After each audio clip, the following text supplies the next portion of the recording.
100% শুভেচ্ছা দিম কাৰণ সকলোৱে যদি হাৰিব বুলি ভাবে ইলেকশ্যনেতো নেখেলিব সকলোৱে জিকিব বুলিয়েতো ইলেকশ্যন খেলিব লাগিব নহ'লেতো ইলেকশ্যনে নহ'ব ফুটবল খেলত দুইটা দলে যদি জিকো বুলি নেখেলে তেলেতো কোনো কম্পিটিশ্যনে নহ'ব গতিকে ইলেকশ্যনৰ কাউণ্টিঙৰ আগলৈকে সকলো প্ৰাৰ্থীয়ে নিজক জিকিম বুলি ভাবে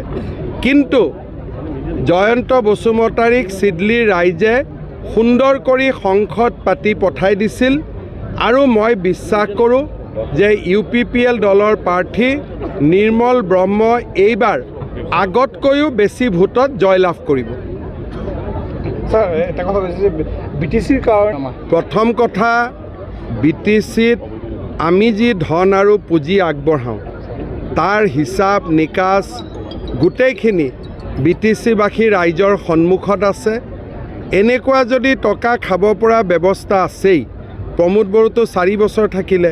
আগৰ 13 বছৰ কোনে খালে 17 বছৰ যদি এনেকুৱা ব্যৱস্থা আছে মই নাজানো মানি ললোঁ প্ৰমোদ বড়োৱে 4 বছৰ খালে তাৰমানে আগত তৰুণ গগৈৰ লগত ভগাই কোনে খালে যদি আছে মই কাকো অভিযোগ দিয়া নাই কিন্তু যদি প্ৰমোদ বড়োৱে মোৰ লগত ভগাই সুগাই 4 বছৰ খালে আগত 17 বছৰ কোনে তৰুণ গগৈৰ লগত ভগাই খালে সেইটোতো হিচাপ উলিয়াব লাগিব হয়নে গতিকে মই ভাবোঁ যে ইলেকশ্যনটো ধুনীয়াকৈ হৈ যাব UPPL এইবাৰ ভাল ভোটত জিকিব আগতকৈ বেছি ভোটত জিকিব স্যার ছত্তীশগড় বেলেগ ষ্টেট ইমানটো বুজিও নাপাওঁ না অসমত যেনেকৈ বুজি পাওঁ যে চিডলিত জিকিবই বেলেগ ষ্টেটততো আৰু ৰাইজেহে ক'ব পাৰিব কিন্তু আমি কষ্ট কৰি আছোঁ মই ভাবোঁ BJP গভৰ্ণমেণ্ট হৈ যাব স্যাৰ নেশ্যনেল লেভেলত যাম উত্তৰ প্ৰদেশত মাদ্ৰাছা ইতিমধ্যে নিষিদ্ধ কৰিছে মই উত্তৰ প্ৰদেশৰ ভাৰ্ডিকটো মই দেখা নাই খুব সম্ভৱ সুপ্ৰিম কোৰ্টে উত্তৰ প্ৰদেশত মাদ্ৰাছা চলি থাকিব বুলিহে কৈছে মই যিমান দূৰ জানো গতিকে ভাৰ্ডিকটো মই পঢ়ি লওঁ কংগ্ৰেছৰ শীৰ্ষ নেতৃত্বে ঘৰে ঘৰে সোমাই আছে কিবা প্ৰভাৱ পৰিব নাই সোমোৱাটো ভাল কংগ্ৰেছ ইয়াত দুৰ্বল হৈ গৈছিলে অলপ যদি উঠক আমিনো কি বেয়া পাম স্যাৰ যোৱাকালি হাগ্ৰামাই কৈছে যে BJPৰ আশীৰ্বাদ মোৰ ওপৰত নাই কাৰণে অৱস্থা বেয়া কি ক'ব নাই BJPৰ আশীৰ্বাদ সকলোৰে ওপৰত আছে আৰু আমি এইটো কোৱা নাই যে তোমাৰ ওপৰত আশীৰ্বাদ নাই তোমাৰ ওপৰত আশীৰ্বাদ আছে সমস্যাটো হ'ল যে কোনে ভাল কৰি চৰকাৰ চলাব কাৰ দিনত BTCত ভাল কাম হৈছে কাৰ দিনত দুৰ্নীতি কম হৈছে কাৰ দিনত মানুহে ষ্টেট আৰু BTC চেণ্ট্ৰেল গভৰ্ণমেণ্ট মিলি ধুনীয়াকৈ কাম কৰিছে কাৰ দিনত বোমা বিস্ফোৰণ গুলি বাৰুদ নোহোৱা হৈছে ৰাইজে সেইখিনিয়ে বিচাৰ কৰিব লাগে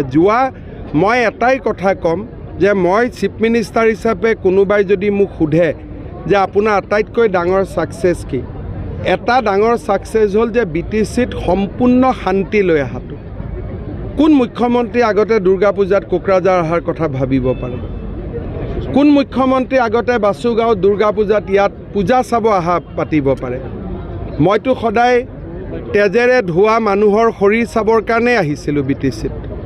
এতিয়া পূজা চাবৰ কাৰণেও BTCত আহিব পৰা হৈছে ইমান ডাঙৰ পৰিৱৰ্তন এটা মই ভাবোঁ যে সমসাময়িক ভাৰতবৰ্ষত ইমান নাটকীয় পৰিৱৰ্তন ক'তো হোৱা নাই আৰু এইটো বহুত ডাঙৰ কথা স্যাৰ 5টা সমষ্টিৰ ভিতৰত মই 3টা সমষ্টিত ঘূৰিলোঁ ধলাই বঙাইগাঁও চিডলি 3টাতে আমি ভাল মাৰ্জিনত জিকিম অহা কালি চামুগুৰি আৰু বিহালীত যাম ৰাইজক দেখিলে তাৰ বিষয়ে ক'ব পাৰিম তাতে যেতিয়ালৈকে মুখৰ সন্মুখত ৰাইজক নেদেখোঁ তেতিয়ালৈকেতো ক'ব নোৱাৰোঁ এতিয়ালৈকে ক'লে কোনোবাই ফোনত কোৱা কথাৰ ওপৰতহে ক'ব লাগিব এতিয়া চিডলি দেখিলোঁ জিকিব আপোনালোকৰ লগত আন্দাজ চাই গম পালোঁ জাৰ্নেলিষ্ট মতেও জিকিব বঙাইগাঁৱতো সকলোৰে মুখ চাই গম পালোঁ বঙাইগাঁৱত জিকিব ধলাইতো দেখিলোঁ জিকিব অহাকালি চামুগুৰিত গৈ চামুগুৰিৰ কথা ক'ম আৰু বিহালীত গৈ বিহালীৰ কথা ক'ম থেংক ইউ